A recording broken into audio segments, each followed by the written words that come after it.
Bienvenue à toutes et à tous. Je suis très heureux d'être avec vous encore cet après-midi.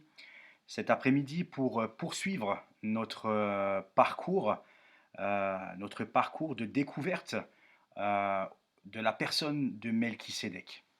Melchisédek qui, je le rappelle, nous l'avons vu, le premier point ensemble dans la première vidéo, donc la vidéo précédente, où nous découvrions ensemble ce mystérieux personnage qui est mentionné que très peu de fois dans l'Ancien Testament, mais dont il ne faut pas passer à côté de cette personne puisqu'elle est incontournable, puisque cette personne de Melchisédek nous annonce en filigrane et de manière anticipée l'œuvre et la personne de Jésus-Christ. Donc Melchisédek est une figure préfigurative de Jésus-Christ que nous avons essayé de découvrir ensemble au travers de cette lettre aux Hébreux, qui, je le rappelle aussi, lettre aux Hébreux qui, quelque part, vient plonger, s'immerger dans l'Ancien Testament, avec tout ce que l'Ancien Testament nous donne au sujet du salut, au sujet du Messie. Et dans cette lettre, nous permet d'avoir une vue encore plus spectaculaire et splendide, plus nette de l'œuvre du salut que Dieu a préparée d'avance, de toute éternité. Je propose alors donc simplement de poursuivre notre méditation ensemble. Nous avons vu dernièrement, j'affiche le plan à l'écran, nous avons vu dernièrement dans le point numéro 1, Jésus-Christ, roi de justice selon l'ordre de Melchisédek. Et aujourd'hui, je vous propose de voir ensemble le point numéro 2, Jésus-Christ, roi de paix selon l'ordre de Melchisédek. Voilà donc ce que je vous propose de découvrir aujourd'hui ensemble un peu plus en détail. Je vais afficher le texte à l'écran pour que nous puissions suivre ensemble. Hébreux chapitre 7, versets 1 à 2. Je vais lire dans la version Semeur. Ce Melchisédek était, selon l'Écriture, roi de Salem et prêtre du Dieu Très-Haut. C'est lui qui a rencontré et qui l'a béni. Et c'est à lui, qu'Abraham a donné le 10e de tout son butin. Tout d'abord, le nom de Melchisédek signifie roi de justice. Et ensuite, il est le roi de Salem, ce qui veut dire roi de paix. Voilà la lecture jusqu'à présent de ce verset 1 et 2. Souvenez-vous, dans la dernière vidéo, nous avions mis en évidence ce que l'auteur lui-même nous invite à souligner, à comprendre. L'auteur nous rappelait dans ses premiers versets, il nous dit euh, que Jésus est d'abord roi de justice. Il est d'abord roi de justice et ensuite seulement il est roi de paix. Ça a son importance. Aujourd'hui, concentrons-nous sur Jésus-Christ, roi de paix, selon l'ordre de Melchisédek.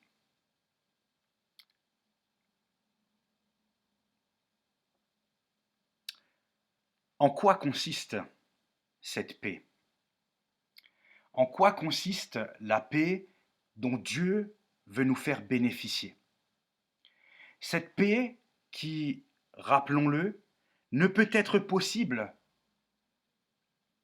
seulement lorsque la justice de Dieu est satisfaite. À ce moment-là, et à ce moment-là seul, une paix durable peut avoir lieu.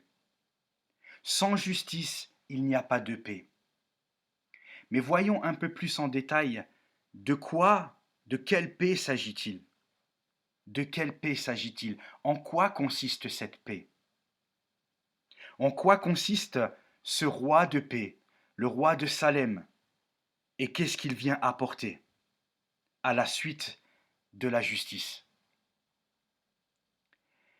Comme je le disais auparavant, cette paix, la paix dont Dieu veut nous faire bénéficier, n'est pas à confondre avec la paix que les hommes donnent. Parce que la paix, selon les hommes, est corrompue par le péché. Et souvent la paix que nous voulons instaurer est souvent motivée par de mauvaises choses, par des intérêts personnels. On pourrait appeler ça aussi une paix de complaisance, ou alors la diplomatie que l'on confond avec la paix, mais la diplomatie n'est pas la paix. Donc la paix, selon le cœur de l'homme, n'est pas la paix dont Dieu parle, parce que la paix selon le cœur des hommes est une paix qui est corrompue. Je pense que personne ne contredira lorsque je dis que aucune paix initiée par l'homme, dans toutes les générations depuis que l'humanité existe, aucune paix initiée par l'homme n'a réussi à durer dans le temps. Aucune. Aucune. C'est illusoire de vouloir instaurer la paix. On peut y travailler. Le Seigneur nous invite à être des artisans de paix, à travailler pour la paix. Mais nous ne sommes pas capables de faire durer la paix, de l'instaurer de manière durable, comme Dieu le veut. Seul Dieu est capable de donner cette paix. Regardons aujourd'hui tout simplement, pour appuyer ce que je dis. Combien de guerres? Combien de guerres? Combien de morts? Aucun homme, aucun gouvernement, aucun pays, aucun continent n'est capable d'instaurer la paix de manière durable et de manière parfaite.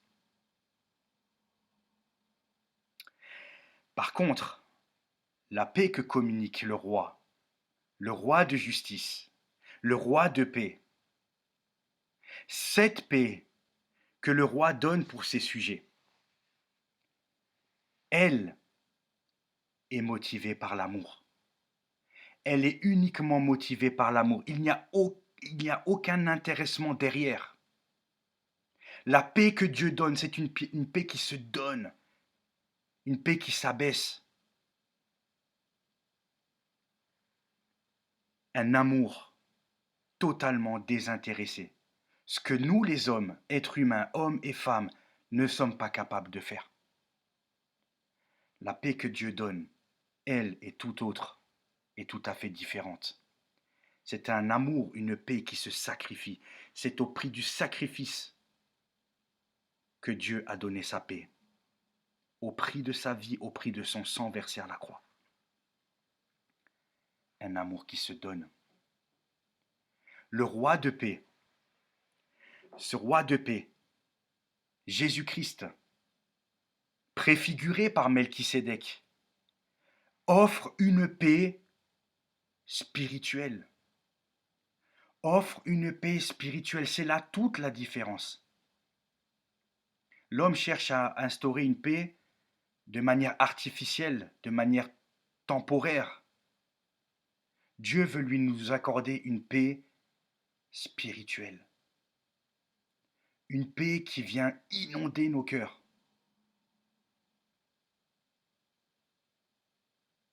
Une paix spirituelle, une paix éternelle, une paix durable dans nos cœurs, dans l'homme intérieur, et qui va bien au-delà du terrestre, qui va au-delà des préoccupations humaines temporaires. J'aimerais vous faire la lecture d'un verset que l'on trouve dans Ésaïe, qui nous dit « L'œuvre de la justice sera la paix ». Vous voyez la progression lorsque l'auteur nous dit que le roi est d'abord roi de justice et ensuite il est le roi de paix. Dans Ésaïe, l'auteur nous dit que l'œuvre de la justice, le résultat, le fruit de la justice sera la paix. Ça veut dire que lorsque Dieu veut donner sa paix, il faut qu'il soit juste d'abord et qu'il condamne le péché. Et ensuite, nous pouvons avoir la paix. Je poursuis la lecture dans Ésaïe. Le fruit de la justice, le repos et la sécurité pour toujours, pour l'éternité. Un autre texte dans le Nouveau Testament, où cette fois-ci c'est l'apôtre Jean qui écrit, mais c'est Jésus qui parle. Jésus va dire au chapitre 14, lorsqu'il fait la promesse qu'il enverra son Saint-Esprit. Parce que Jésus, à ce moment-là, annonce aux disciples qu'il va être crucifié.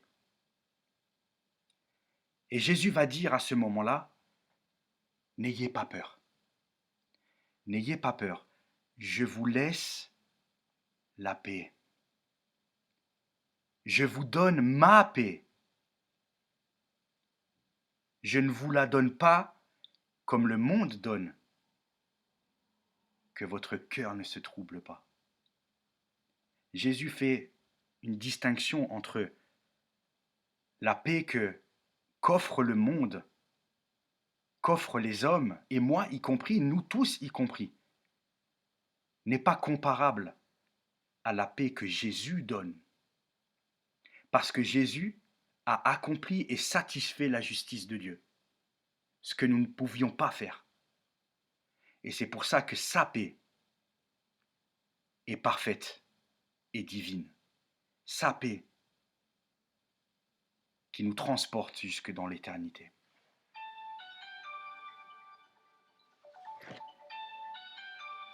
J'aimerais voir à présent, un peu plus en détail, si vous me le permettez, cette paix. En quoi consiste cette paix? De quelle manière elle se manifeste dans nos vies aujourd'hui?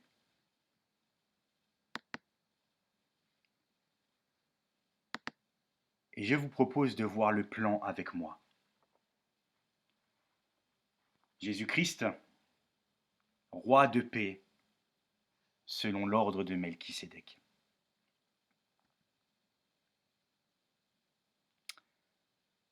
Voici donc le texte que nous avons lu dans Hébreux 7, versets 1 et 2. Et voici donc le premier point que je vous propose d'identifier avec moi. La paix avec Dieu. Voilà la première manifestation concrète de ce que la paix de Dieu représente dans notre vie.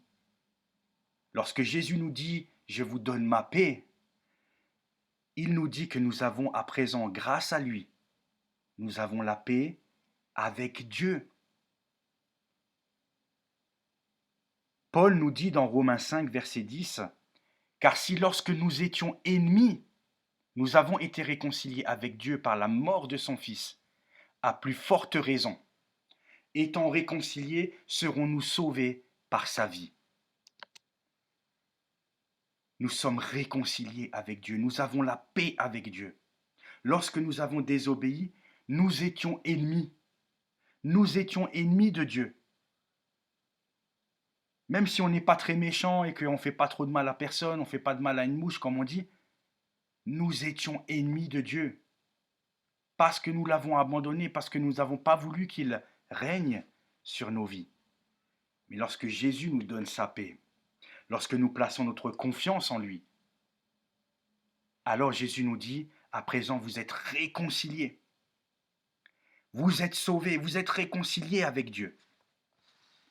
Voilà la première manifestation de la paix. Ensuite, nous avons la paix avec soi-même. Nous avons la paix avec nous-mêmes. Regardez ce que l'auteur nous dit dans Hébreux 9. Mais le Christ s'est offert lui-même à Dieu sous la conduite de l'Esprit éternel, comme une victime sans défaut.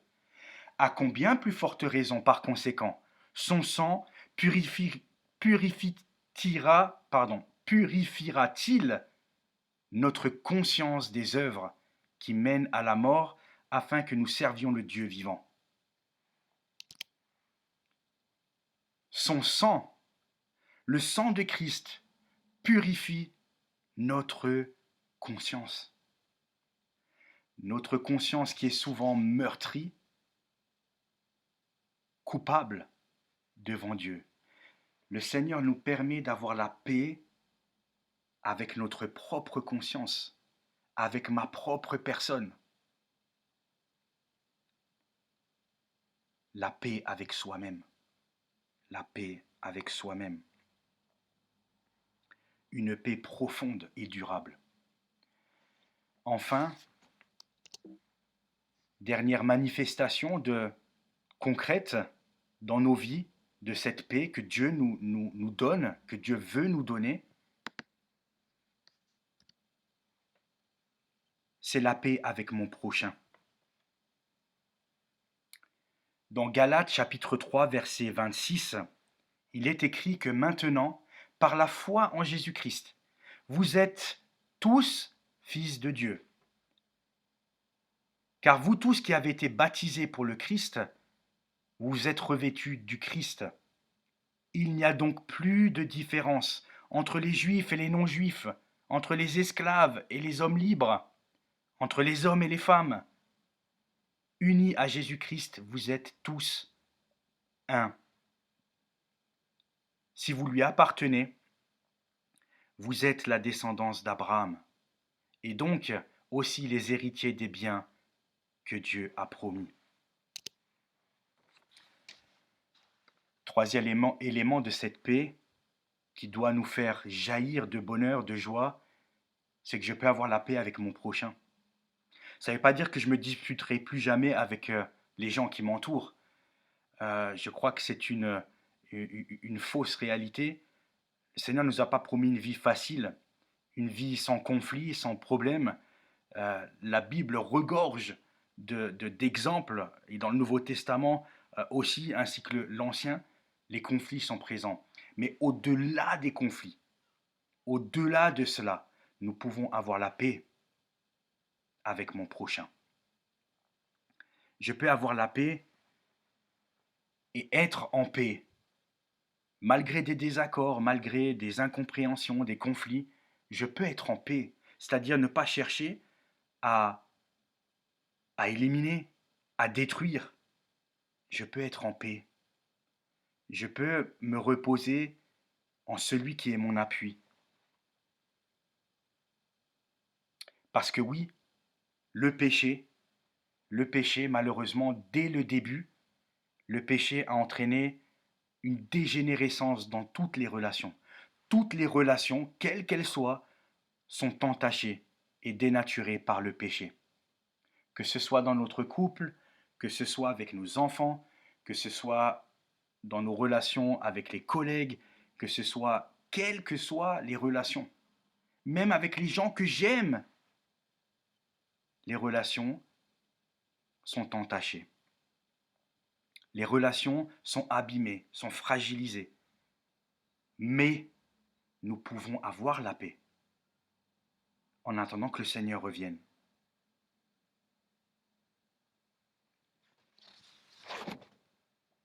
La paix avec mon prochain. Voilà donc les 3 points que je souhaitais partager avec vous, qui nous rappellent tout simplement de quoi s'agit-il lorsque Dieu nous parle de paix, et à quel prix cette paix a été acquise, à quel prix? Au prix, et c'est là tout l'important de ce texte, et vraiment j'insiste là-dessus parce que c'est important. Le prix de cette paix a été acquise au prix de la justice de Dieu. Rappelez-vous, il n'y a pas de paix sans justice, et même dans nos relations. Mais grâce à Dieu, par sa grâce, parce que nous sommes en Christ, alors Jésus, le Prince de paix, grâce à lui, j'ai la paix avec Dieu. Je suis en paix, je suis réconcilié avec lui. Nous ne sommes plus séparés. Nous sommes un maintenant avec lui. J'ai la paix avec moi-même. Je suis libre, ma conscience est purifiée, ma conscience est lavée. Combien d'hommes et de femmes ont la conscience écrasée au point où ils ne peuvent plus vivre? La conscience, mes chers amis, une conscience lavée, restaurée en Jésus-Christ. Et enfin, la paix avec mon prochain. Voilà ce que je voulais partager encore avec vous au travers de ce texte-là dans Hébreux 7. Jésus, roi de paix, selon l'ordre de Melchisédek. Melchisédek qui, dans le chapitre 14, nous est présenté comme le roi de paix. La Bible nous dira, dans Ésaïe chapitre 9 par exemple, que le Messie, le Christ à venir, est appelé prince de la paix.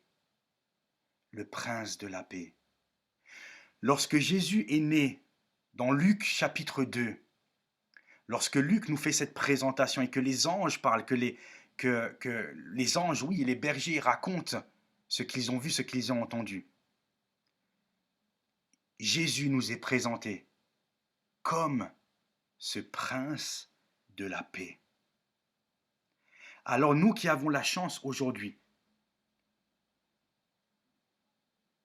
de connaître Jésus, d'avoir entendu au moins une fois parler de lui dans sa vie, nous qui avons la chance d'avoir une Bible à portée de main,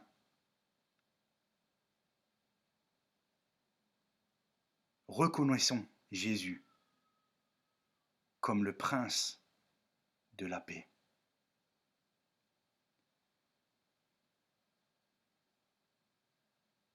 Je propose de conclure à travers de cette méditation en priant pour que chacun d'entre nous, chacun d'entre vous, soit revêtu de la puissance de Christ et que sa paix, la paix qu'il vous donne, qu'il nous donne, nous puissions la saisir à chaque moment, dans chaque circonstance, pour sa gloire et pour son propre plaisir. Parce que Dieu nous aime au point d'avoir été juste pour punir le péché et parfaitement amour pour nous donner sa paix. Vous êtes bénis. Je vous dis à très bientôt pour la suite de cette série où nous découvrirons ensemble ce personnage de Melchisédek, son rôle, son identité et en quoi il nous annonce le Christ lui-même, Jésus. À bientôt. Salut les amis.